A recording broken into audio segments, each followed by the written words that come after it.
We are back, ladies and gentlemen. Nick Menken here with Splash Sports. Today is June 3rd, 2024. Don't have a recap for you guys. I was traveling back from San Diego this weekend, so we're back here in full effect and ready to have more winning days on this show. If you followed me on Saturday, we ended up going 2-1 again. We still had a winning day, looking for that clean sweep here. We got a new week, new games, new months, new goals. Let's ride right into it, ladies and gentlemen. Remember, on this show, all we care about is the first 6 outs of the ball game, plain and simple. A NRFI means no runs first inning, while a YRFI means yes runs first inning. But before I get into those plays, be sure to smash that like button for me and subscribe to my YouTube channel and toggle on that notification button. That way, every time I drop another video, you guys will be notified.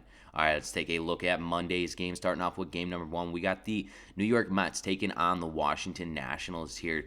Taylor Miguel will be on the mound here for the Mets. He's 0-2 this season with 16 innings of work. He does have an ERA of 1.69 here, 20 Ks and 3 earned runs on the season. Clearly, for Taylor, not a lot of innings in the major leagues this year, only 16 innings pitched. For the Washington Nationals, Mackenzie Gore will be on the mound. He's 4-4 with 58.2 innings of work. He does have an ERA sitting at a 2.92 here, 72 strikeouts. Clearly averaging a strikeout here per inning and 19 earned runs. You look at the Mets. The Mets are coming in this game on a 2-game losing streak here. Miguel went deep against the Dodgers in his last outing. He went 7 innings of work, 3 hits, and no earned runs. I'm expecting him to bounce, come right back just where he left off against that Los Angeles Dodgers team against his Washington Nationals team, even though they are sneaky good at that leadoff position too for the Nationals there. If he gets on base, they got a very good chance of producing a run in the first. But I think Taylor Miguel will get out of this first inning, and Gore coming off a loss in his last outing against the Braves, going 5.1 innings of work, 6 hits, and 2 earned runs. I'm expecting Gore to have a bounce-back game as well. That's why in game number 1 between the New York Mets and the Washington Nationals, we're smacking the NRFI. No runs first inning. Let's roll into game number 2 between the Detroit Tigers and the Texas Rangers here. Tarek Skubal will be on the mound for the Detroit Tigers. He's 7-1 with 67 innings of work. He does have an ERA sitting at a 2.02 here, 80 strikeouts. Clearly averaging a strikeout here per inning as well, and 15 earned runs. You look at who he's matching up against here for the Texas Rangers, and Nathan Eovaldi, 2-2 with 44.1 innings of work. He does have an ERA sitting at a 2.84 here, 46 strikeouts, averaging above a strikeout per inning as well, and 14 earned runs.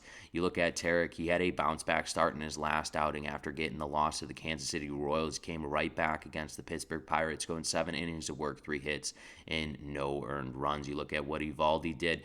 He only went 3 innings against the Arizona Diamondbacks, allowing 5 hits and 2 earned runs in that one. He's pitching back here at home again. I'm expecting Nathan Eovaldi to have somewhat of a bounce-back game, only going 3 innings in his last start against the Arizona Diamondbacks and Tarek Skubal to keep doing what Tarek Skubal does, and that's putting batters away in the box. That's why in game number 2 between the Detroit Tigers and the Texas Rangers, we're also smacking the NRFI. No runs first inning. Let's roll into our third and final game between the San Diego Padres and the Los Angeles Angels here.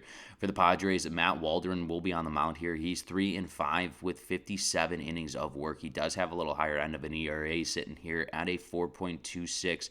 60 strikeouts, though, averaging a strikeout here per inning, and 27 earned runs for Matt.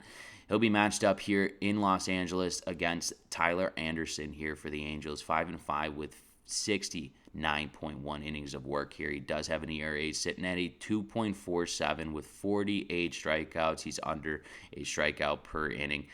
Contact guy here, and 19 earned runs on the season here. Waldron for the San Diego Padres picked up a win in his last start against the Miami Marlins, going 7 innings of work, 6 hits, and no earned runs. Then you look at what Anderson did in his last one. He did drop to the Yankees, going 5 innings of work, 4 hits, and only 1 earned run, but overall looked very good.